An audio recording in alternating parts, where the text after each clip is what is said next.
My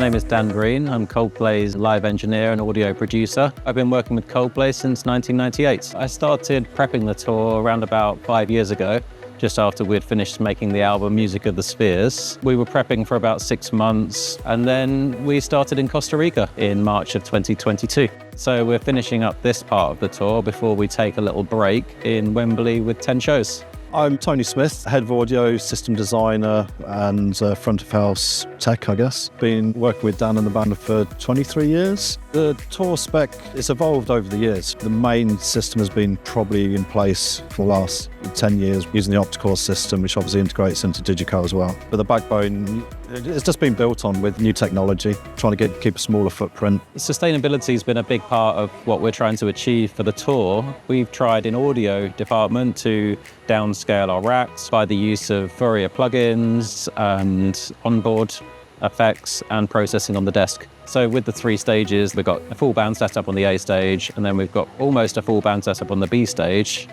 And then the C stage is more of like an acoustic section. We have 2 record systems, both based on Pro Tools. One's a crash record, so whenever the bands are on stage, we're recording. We've just upped it to 256 channels, which sounds crazy, but with the A stage, B stage, C stage. Also, we record ambient mics, so we've got 32 channels of ambient mics. With the broadcast recording, there's far too many channels to be able to send out to a broadcast engineer. With the Quantum 8's amazing facility, it has so many AUXs that I'm able to create submixes of all of my individual elements and send out maybe 48 channels of what I call stems to the broadcast. We do actually have a third Pro Tools system which records the stems, which goes onto an external hard drive, so I can give that to Dan at the end of the show. So if they need anything for social media, then he's got the stems to mix with ambient, so that's a quick turnaround. In November 24, we decided to switch over to the Q8. It's been amazing since then. It just offers so much more flexibility. The screens are amazing. It took what the SD7 had and just expanded upon that in a really great way.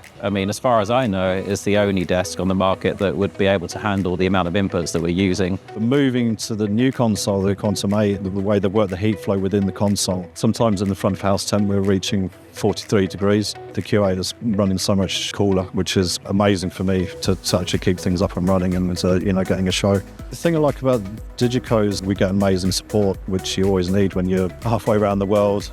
Things do go wrong, but if you've got the support, you can get through and get past them. The team are always there to answer a text or help us with any emergency situation. If we have any ideas on how to do things or any strange requests, like Dave and the team, they're always there to help us and answer our messages whenever we send them.